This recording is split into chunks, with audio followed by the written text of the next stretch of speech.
بینەرانی عزیز ئەوەی کە دەیبیستن بابەتێکە لە ژێرناوی دیدی ژن لە چاوی کۆمەلگاوە لە نووسینی سۆما خالیت. ئەگەر لە ڕووی مێژووی سەیری ژن بکەین، بە درێژایی مێژوو ژن لەلایەن پیاوانەوە وەک بوونەوەرێکی ناتەوا و کۆیلە سیر کراوە، هەرچەندە ژن خاوەنی پێناسەیەکی مرۆڤانەیە. کۆمەلگای کوردی کۆمەلگایەکی ئارام و سڵامەت نییە کە ژن تێیدا لە ئەمن و ئاسایشدا بێت، بەڵکو کۆمەلگایەکی بێڕەحمە بەرامبەر بە ژن کە پیاوی لێ کردوین بە تند و تیژ و ژنیش بە مێهرەبان و سفەتی دڵسۆزی بەسەردا بسەپێنرێت و سوود لەو مەوقعیەتە لاوازە بگیرێت و لە هەمان کاتیشدا فۆبیای پەلاماردان لاقەکردنی لای ژنان دروست کردووە. هەرەمەش وای کردووە زۆریەک لە ژنانی ئێمە بێمتمانە بن بە پیاوان کە نەیانتوانیوە ژنان وەک مرۆڤێک وێنا بکەن، چونکە لە کۆمەلگای پیاو سالاریدا ژن بەڕادەیەک بۆ جەستە و تێربوونی غەریزەی سێکسی، شەرەفی خێزان و عەقڵ و کەسایەتی کورت کراوەتەوە کە پیاوی پێوە گرێدراوە. بە شێوەیەکی گشتی ژنی کورد ژنێکی سربەخۆ نییە. پیاوانیش نەیانتوانیوە بە چاوێکی تەندروست سەیری ژن بکەن، تەنیا نیگاکانیان بەلای جەستەی ژندا شکاوەتەوە و سیرکردنێکی بریندارکەر و بێزارکەریان هەیە. ئەگەر لە چاوی دینەوە باسی بکەین، هەموو پیاوێک مەحکومە بە نەزەر لە کاتێکدا کۆمەلگای کوردی تا ڕادەیەکی زۆر ڕەنگڕەژە بە ئاین و بە تایبەت ئاینی ئیسلام و زۆربەی پیاوەکان بە دەزوویەکەوە بەسراون بە ئاینەوە. ئەقڵیەتی پیاو سالاری ژنێکی لاپەسەندە کە ژنی ماڵەوە بێت و گوێڕایەڵ و ملکەچی فەرمانەکانی بێت، نەک ژنێک خاوەن بڕیار و ئابووری سربەخۆی هەبێت و لەسەر پێی خۆی بوەستێت. ژنان تا ئێستا نەیانتوانیوە داوای مافەکانی خۆیان بکەن کە تا ئەمڕۆ لێدان دەخۆن لەسەر چوونە دەرەوە و لە دوودڵیدا دەژین و لە خەمی کۆمەلگایەکی بێڕەحمدایە تا پێی نەڵێت بەدڕەوشت. لەگەڵەوەشدا سەرتاپا خۆی دادەپۆشێت تا کۆمەلگا لە خۆی ڕازی بکات، واتە ئەمە ژنێکە کە وابەستە دەبێت بە نێرینەیەکەوە، ئیتر هاوسەر بێت یان خۆتبرا یان باوک. هەوڵیش دەدات خاوەن جەستە و پوشاکێکی سەرنجڕاکێشی چێژبەخش بێت، بە شێوەیەکی ناسروشتی گرنگی بە ڕوخسار و جوانی ئەدات وەک فیلەر و بۆتۆکس، هەتا لە بوارەکانی ئیشکردن و شوکردندا بتوانێت دڵی پیاو ڕازی بکات. ئەمەش دەگەڕێتەوە بۆ ئەو باوک سالاریەی بوونی هەیە، بۆیە زیاتر ژنان بۆ ڕێکلامی بازرگانی و فرۆشتنی بابەتەکان لەلایەن خاوەن کۆمپانیاکان و دوکاندار و مۆڵەکان بەکاردەهێنرێن. ئەوان وەک خاوەنی جەستەیەک سەیریان دەکەن کە دەتوانن چاوی پیاو تێر بکەن. هەندێک لە ژنانیش لەم کۆیلایەتیە چێژ وەردەگرن، هەمیشە وەک هێزێک پیاوەکان ئاراستە دەکەن، بەمەش پەیوەندیەکی ناتەندروست لە نێوان هەردوو ڕەگەز دێتە ئاراوەکە کەسیان گوزارش لە بوونی ڕاستەقینەی خۆیان ناکەن، وەک دوو وێنە مامەڵە دەکەن.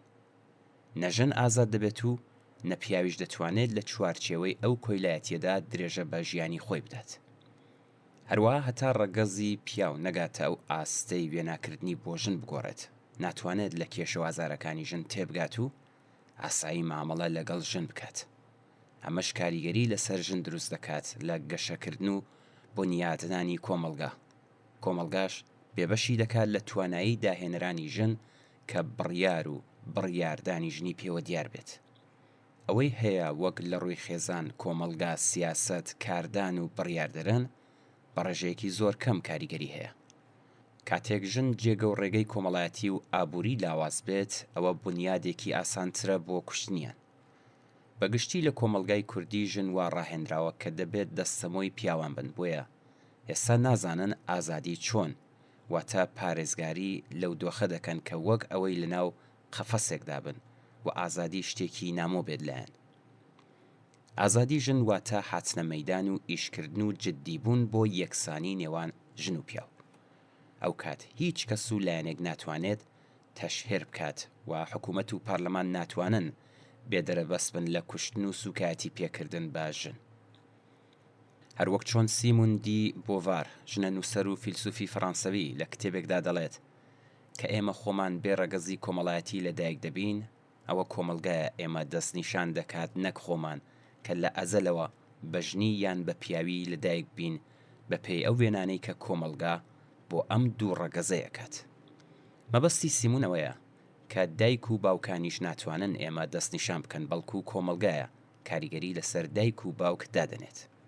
واتە لە دایکبوونمان دەست پێ دەکات و دواتر سیستمی خێزان وەک بەشێک لە کۆمەلگا گەورەکە بڕیار لەسەر ئێمە و پەیوەندیەکانماندا دەدات.